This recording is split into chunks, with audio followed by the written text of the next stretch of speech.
Exodus chapter 30. Make an altar of acacia wood for burning incense. It is to be square, a cubit long and a cubit wide, and 2 cubits high, its horns of one piece with it. Overlay the top and all the sides and the horns with pure gold, and make a gold molding around it. Make 2 gold rings for the altar below the molding, 2 on opposite sides, to hold the poles used to carry it. Make the poles of acacia wood and overlay them with gold. Put the altar in front of the curtain that is before the ark of the testimony, before the atonement cover that is over the testimony, where I will meet with you.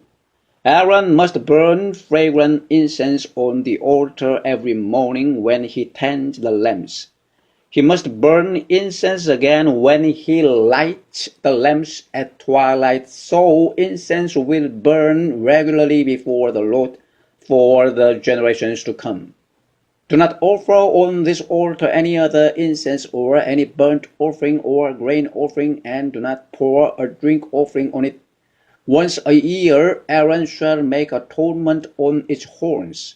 This annual atonement must be made with the blood of the atoning sin offering for the generations to come. It is most holy to the Lord.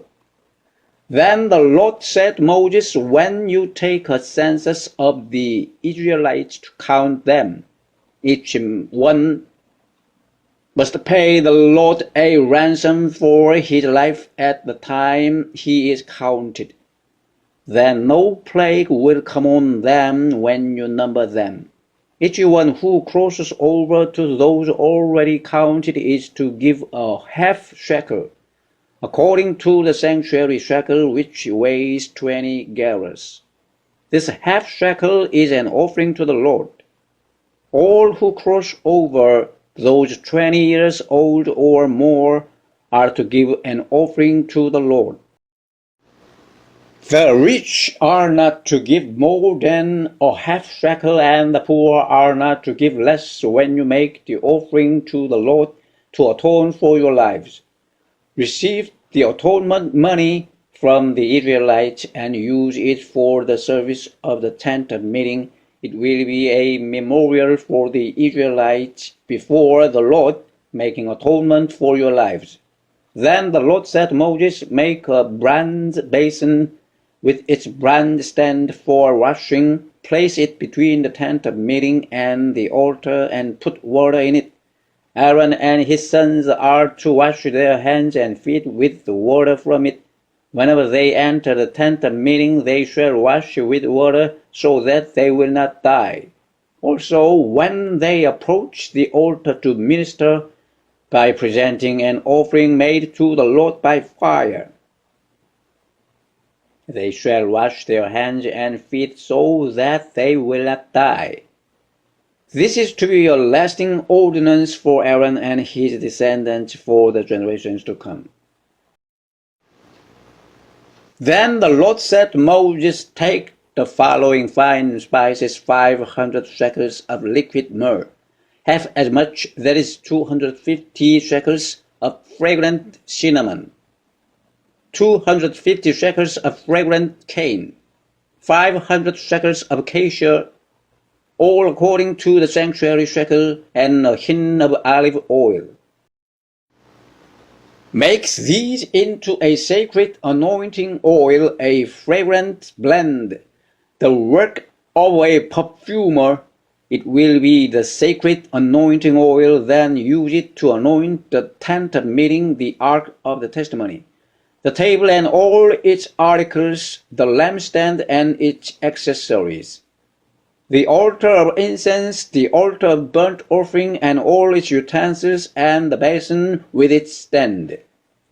You shall consecrate them so they will be most holy, and whatever touches them will be holy. Anoint Aaron and his sons and consecrate them so they may serve me as priests. Say to the Israelites, this is to be my sacred anointing oil for the generations to come. Do not pour it on men's bodies, and do not make any oil with the same formula. It is sacred, and you are to consider it sacred. Whoever makes perfume like it, and whoever puts it on anyone other than a priest, must be cut off from his people. Then the Lord said to Moses, take fragrant spices, gum, resin, onycha, and galbanum, and pure frankincense, all in equal amounts, and make a fragrant blend of incense, the work of a perfumer. It is to be salted and pure and sacred. Grind some of it to powder, and place it in front of the testimony in the tent of meeting, where I will meet with you. It shall be most holy to you. Do not make any incense with this formula for yourselves. Consider it holy to the Lord. Whoever makes any like it to enjoy its fragrance must be cut off from his people.